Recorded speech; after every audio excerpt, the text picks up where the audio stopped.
Assalamualaikum warahmatullahi wabarakatuh. Selamat pagi teman-teman semua. Saya Bagus Utomo dari komunitas peduli skizofrenia Indonesia.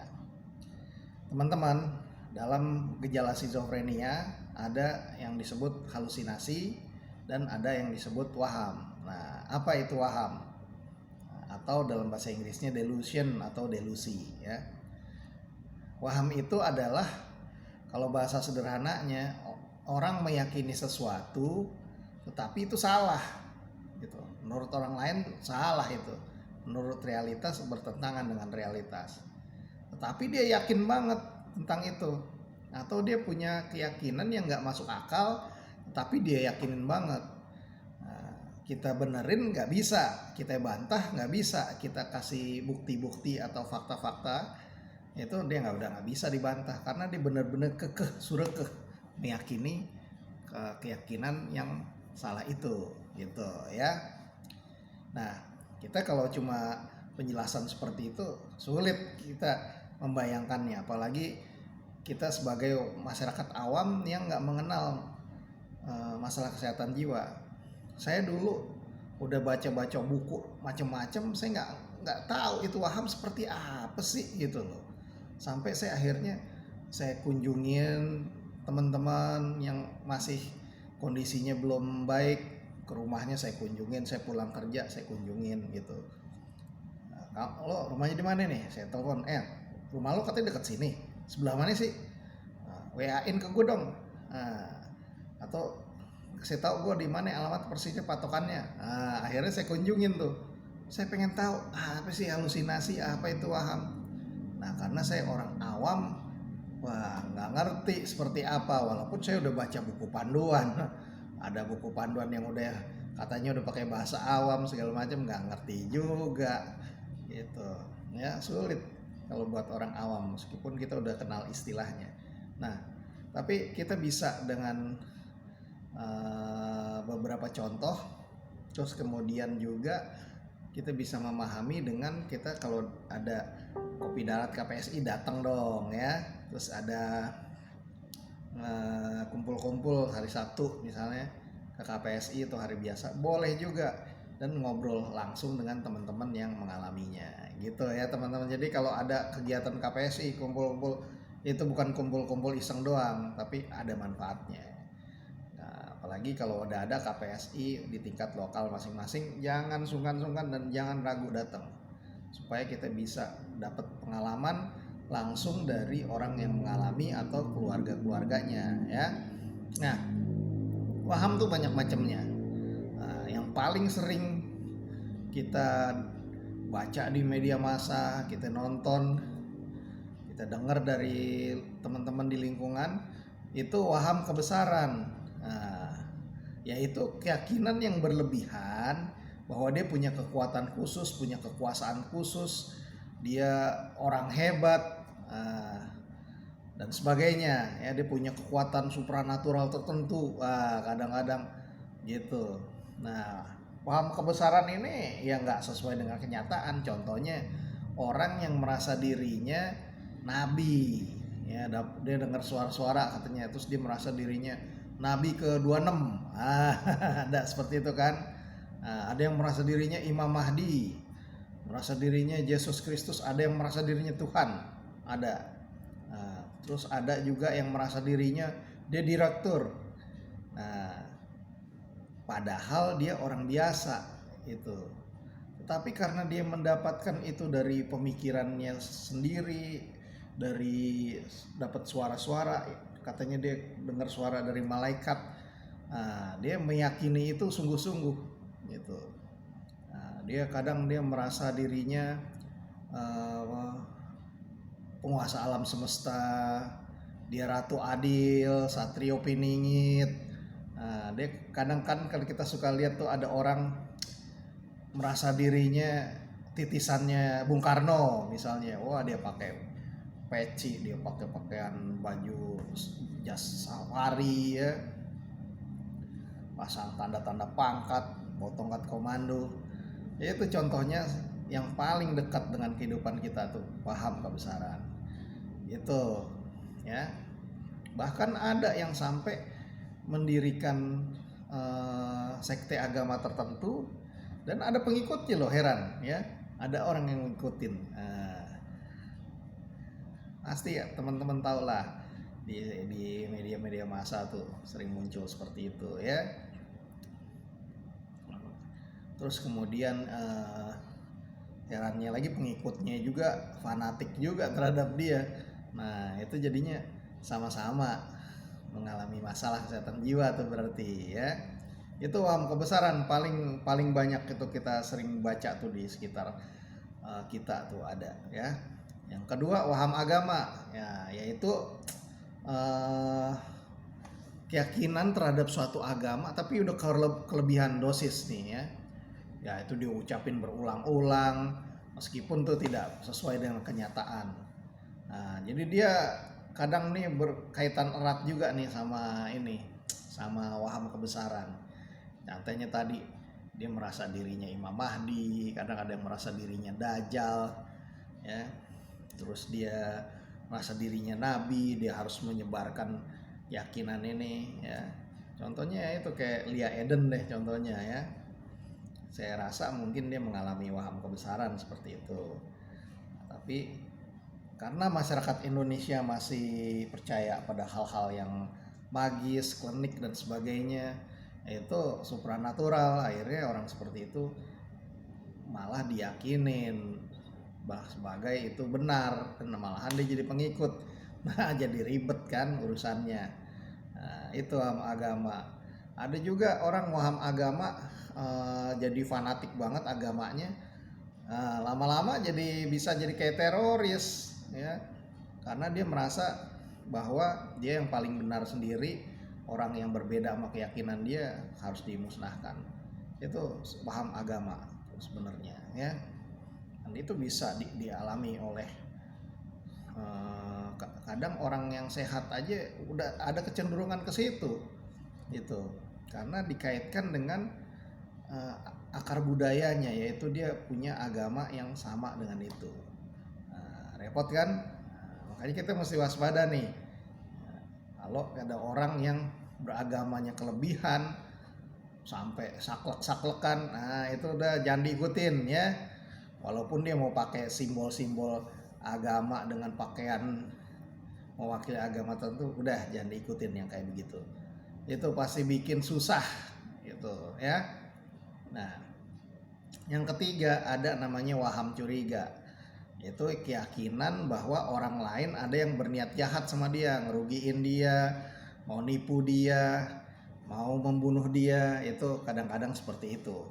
Nah, waham curiga ini jadi orang tuh bisa jadi paranoid, jadi curiga, dia sampai nggak mau keluar rumah kadang-kadang, gitu ya.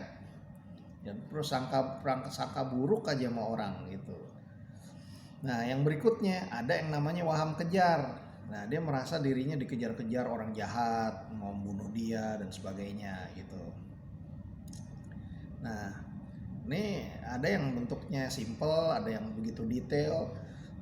Dia ada yang udah bergabung juga dengan waham-waham yang lainnya. Kadang jadi teori konspirasi lah. Nah, dihubungkan dengan ini jadi sama waham rujukan, udah berkembang lah jadi teori konspirasi gitu. Nah itu bisa dia sampai ketakutan itu loh, merasa diikutin atau dikejar-kejar orang itu ya. Jadi ini kelihatannya aneh, tetapi bagi yang mengalami itu sangat real gitu, bahwa ada orang ngikutin dia kemana-mana. Dia naik metro mini, orang itu naik.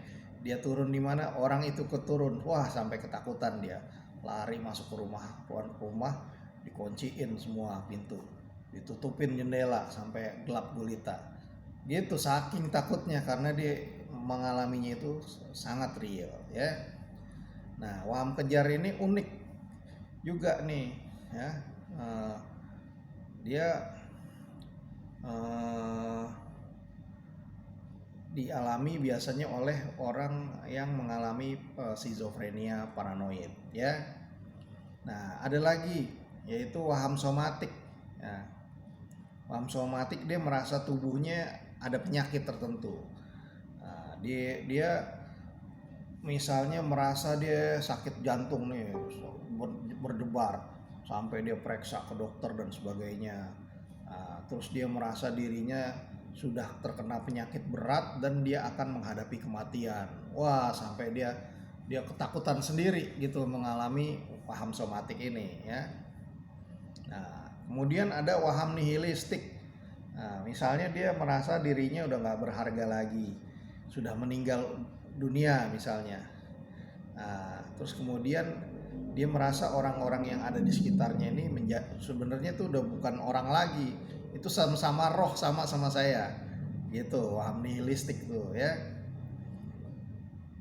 Nah, terus juga ada yang namanya waham siar. Nah, waham siar itu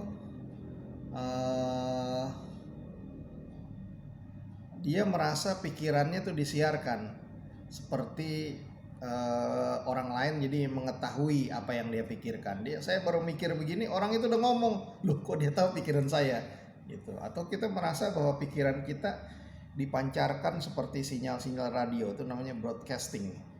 Nah, akhirnya orang tahu rahasia kita gitu. Nah, ada juga teman kita yang merasa bahwa corong atau toa di masjid itu kalau orang lagi azan atau pengajian itu menyiarkan kejelekan-kejelekan dia ke sekeliling rumahnya dia, sehingga dia jadi malu keluar rumah, takut keluar rumah karena kejelekan dia diketahui seorang banyak gitu. Nah, bisa seperti itu tuh waham siar. Ada waham sisi pikir, merasa dia ada pikiran sesuatu yang disisipkan ke dalam pikirannya gitu. Dan buat dia tidak nyaman gitu. Nah, kalau kita nonton film A Beautiful Mind juga dia merasa bahwa ada chip yang ditanamkan ke dalam tubuh dia tuh, sampai sama dia dikorek-korek, dicari-cari, nggak ada, udah. Contohnya misalnya seperti itu. Terus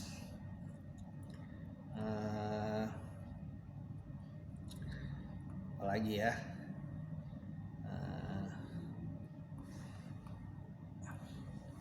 Waham ini, waham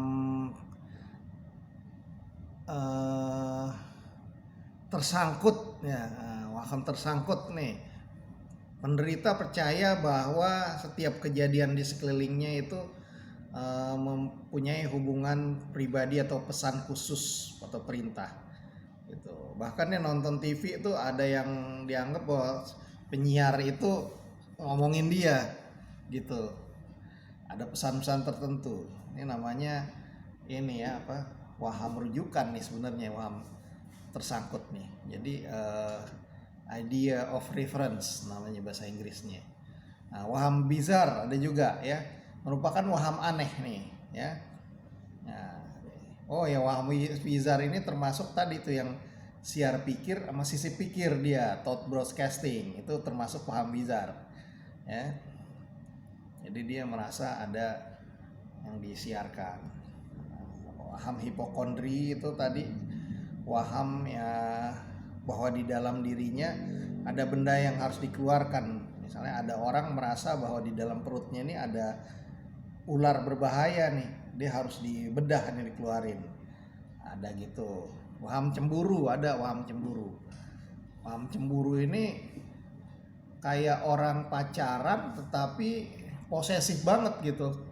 Jadi dia orang pacaran posesif gimana sih ya, mau kemana-mana dia ditanyain, kamu dari mana, pergi sama siapa, di mana posisinya. Nah, terus kemudian HP-nya diperiksain, kalau ada SMS atau WA dari cewek misalnya, dia marah. Bahkan kalau perlu diteleponin tuh ininya apa, cewek itu, kenapa kamu gangguin suami saya, gitu. Sampai kadang-kadang pasangannya nggak boleh keluar rumah, dikunciin sama dia, disuruh keluar kerja, kamu di rumah aja gitu. Ada sampai gitu, dikurung sama anaknya segala. Ini bisa terjadi pada pria atau wanita, bisa gitu. Paham cemburu, pokoknya cemburunya tuh udah nggak masuk akal. Bahkan dia mau misalnya dia suaminya perjalanan dinas ya. Nah, dia udah curiga tuh, wah ini pasti mau ketemu cewek ini nih gitu. Terus kemudian padahal suaminya itu sibuk sekali, dia meeting dengan banyak orang, nggak bisa kemana-mana, nggak ada kesempatan kemana-mana. Masuk kamar hotel juga udah kelelahan ya. Orang dia rapatnya misalnya sampai malam jam 10 malam, boro-boro mau selingkuh gitu kan. Tetapi kadang dia berhubungan dengan waham yang lain, dia merasa dia bisa menjadi cenayang gitu, ngelihat tuh secara batin, jarak jauh dia bisa gitu, sehingga gue yakin bergimana nih suaminya bisa menemukan cara nih untuk bertemu dengan cewek itu gitu loh. Jadi dia bisa sampai kayak begitu, jadi udah nggak masuk akal nih cemburunya ya, itu namanya waham cemburu. Bahkan bisa sampai KDRT itu kalau waham cemburu itu ya. Waham curiga tadi udah dia, terus kemudian waham bersalah, dia merasa punya salah ya, atau dia merasa bersalah banget itu. Sama nih kayak pendosa, dia merasa waham berdosa, dia sebagai pendosa sampai dia merasa kotor dirinya dan sebagainya. Sampai dia juga murung, sedih dan sebagainya. Terus ini waham apa ya tadi, nihilistik itu kadang buat orang yang lagi ada gejala depresi juga muncul tuh ya, dia waham nihilistik. Jadi dia merasa gini, bukan saja dia tidak berguna, merasa tidak berguna, bukan. Dia bahkan kalau ada orang waham nihilistik tuh begini, dia merasa bahwa dunia ini ada saya atau nggak ada saya, dunia tetap berjalan seperti mestinya. Jadi saya udahlah bunuh diri aja gitu. Dia takut nggak sama neraka? Nggak takut orang seperti itu. Bagi dia udah masa bodoh, mau dimasukin neraka juga ya terserah Tuhan, emang dia mau kuasa, bodoh amat lah, yang penting saya mau, lebih baik saya bunuh diri gitu. Nah itu bahayanya ya. Nah itulah salah penjelasan tentang jenis-jenis waham ya. Penyebabnya sendiri ya rata-rata sih sebenarnya salah satunya harga diri rendah ya. Ada keinginan yang terlalu tinggi, susah dicapai akhirnya gitu. Nah, misalnya orang waham kebesaran nih, sebenarnya dia di dunia nyata dia orang yang hopeless, dia nggak berdaya. Karena itu dia menciptakan realitas baru, dia dengan begitu dia merasa dia itu jadi berharga gitu. Misalnya dia tadi merasa dirinya presiden ya, di realitas yang baru ini dia merasa dirinya ini, makanya dia ngomongnya gede-gede tuh. Kalau orang waham kebesaran tinggi-tinggi ngomongannya ya. Nah, tapi sebenarnya kasihan, di dunia nyata dia orang yang nggak berdaya gitu. Ya macam-macam sih sebabnya ya, ada yang karena tadi kegagalan, merasa tertolak atau diabaikan, ada hubungan yang tidak harmonis, ada kadang diperlakukan sadis waktu kecil jadi trauma juga bisa juga, karena kehilangan orang yang dicintai bisa gitu. Ada faktor-faktor keturunan juga bisa jadi sebab-sebab waham ini. Nah, terus kemudian ya dalam keluarganya kalau ada masalah penyelesaiannya selalu nggak sehat gitu, bisa juga kayak gitu. Nah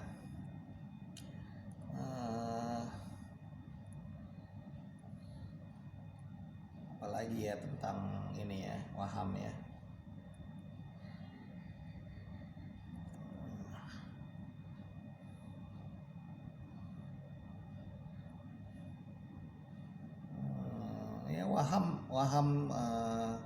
Waham kadang-kadang ada faktor-faktor budaya, jadi dia nggak umumnya dia nggak menciptakan sendiri itu. Misalnya apalagi waham-waham keagamaan yang berbau budaya, ada dari hidup dia sendiri hari gitu. ada warna itu gitu di dalam keyakinan dia gitu. Nah, gimana caranya membantunya dia untuk mengatasi waham? Ya, satu, tetap harus berobat. Kalau untuk gangguan skizofrenia harus minum obat rutin, itu membantu banget. Terus kemudian juga kita sekeluarga kasih dukungan supaya dia rasa percaya dirinya meningkat. Terus kemudian dia juga percaya sama kita. Nah, tapi kita juga gini, kita kalau ada orang berwaham kayak meyakini begitu, kita nggak usah bantah. Apalagi pada tahap-tahap awal pemulihan, ya udahlah kita turutin aja lah gitu. Kita iyain aja, kita bermurah hati aja lah, kita iyain selama masih sesuatu yang nggak terlalu sulit untuk ini, nggak berdampak lah pada lingkungannya. Jadi kita iyain aja lah biar cepet gitu. Nah, biar dia tetap memiliki kepercayaan sama kita. Sambil kita pelan-pelan juga mulai kita bantu dia kembali ke realitas. Misalnya lu lihat nggak orang di situ? Ya kita jangan, oh iya bener, ya jangan gitu, namanya memperburuk situasi. Tapi kita ya kalau gue sih nggak ngelihat apa-apa ya gitu. Nah, jadi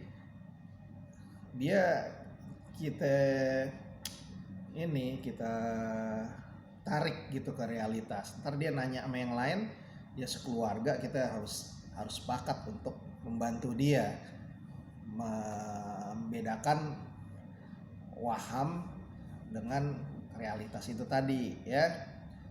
Nah, terus kemudian ya kontak sosial, dukungan sehari-hari perlu diberikan ya. Terus kasih kegiatan ya, caranya tuh pengalihan. Daripada dia ngomongin soal wahamnya terus ke kita, ya mendingan kita ajak kegiatan lah. Jadi dia teralihkan dari membicarakan topik itu ya.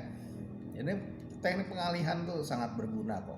Termasuk untuk halusinasi juga gitu, harus dialihkan gitu. Nah, boleh lah berdebat, ngapain sih kita memperdebatkan waham? Ibaratnya pepesan kosong kok kita perdebatkan. Namanya orang lagi sakit, ya dia biarin aja lah gitu kan. Misalnya kita sakit ini panas gitu, terus kita ngigo, masa kita igoan kita benerin kan? Enggak ya. Nah, orang lagi mabok kita debatkan, salah kita, yang salah kita bukan dianya gitu. Nah, terus kemudian kalau dia merasa ketakutan tadi misalnya karena waham kejar, ya kita peluk, kita tenangkan, suruh minum dulu, kita ajak ke ruangan yang dia merasa dia cukup aman. Misalnya tadi dikejar-kejar, udah lo aman di sini, tenang ya, jangan khawatir. Apa perlu gue minta bantuan petugas keamanan, apa polisi nih? Nah, bisa gitu ya. Orang lagi berwaham kejar di jalanan takutan loh. Saya pernah lihat video yang viral, ibu-ibu pergi dari daerah mana gitu bawa anaknya naik kendaraan umum, terus mau dibantu sama orang di sekelilingnya, wah dia ketakutan, anaknya dia peluk gitu. Mau diambil dulu anaknya, disuruh supaya ditenangkan, wah dia ketakutan. Karena dia bilang kalau anak saya lepaskan, saya dibunuh gitu. Kalau ada anak kan kalian nggak mungkin bunuh anak ini tembus ke saya gitu. Akhirnya mau polisi dievakuasi itu ke kantor polisi. Tetap aja di kantor polisi dia ketakutan. Nah, karena itu kita sebagai keluarga atau orang di sekitarnya, kalau ada orang yang mengalami waham gini sampai merasa ketakutan, ya kita tenangkan lah dengan berbagai cara. Dan kalau memang nggak bisa banget, ya mau nggak mau kita emang harus segera bawa ke UGD, rumah sakit jiwa, biar mendapatkan perawatan yang baik ya. Terus kita tadi kan harus berobat ya, rutin harus diminum obatnya. Kita juga harus pantau tuh jam minum obatnya harus tepat. Nah, terus kemudian juga stok obatnya kita kontrol. Kalau belum berkurang masih banyak obatnya, wah jangan-jangan dia nggak minum obatnya nih. Nah gitu kan. Nah, terus kemudian kita ingetin kalau perlu kita dampingi dia konsultasi sebulan sekali ke dokter. Terus Jangan dia diabaikan, meskipun dia lagi aneh-aneh begitu, jangan. Kita sikapi dan kita hadapi seperti biasa, seperti dia ya bagian dari keluarga kita lah yang baik gitu, sehingga dia mulai nyaman dengan dunia nyata, dan dia akhirnya mau melepaskan tuh keyakinan itu, sadar maupun nggak sadar dia akhirnya nggak benar nih keyakinan saya gitu loh. Jadi daripada kita berdebat, kita yang mau mengubah dari luar itu sulit sekali. Mendingan dia yang harus kita ajak tadi, dari mulai ajak olahraga lah, terus kemudian berkegiatan supaya teralihkan dari wahamnya, terus kemudian memberikan support lain, kontak komunikasi yang teratur ya, terus kemudian juga tadi dikonfrontasikan dengan realitas keyakinannya supaya dia sadar bahwa itu salah, dan kemudian nggak boleh didebat dan dirangkul lah, biar gimana gitu ya, supaya dia merasa aman gitu ya. Oke teman-teman, kurang lebihnya seperti itu bahasan kita tentang waham pada orang dengan skizofrenia. Semoga informasi ini berguna ya. Agak-agak ngacak-ngacak dikit nggak apa-apa lah, tapi mudah-mudahan dengan bahasa sederhana ini teman-teman bisa paham ya. Jangan lupa klik tombol subscribe dan tombol loncengnya ya. Terima kasih teman-teman. Wassalamualaikum warahmatullahi wabarakatuh. Salam sehat jiwa.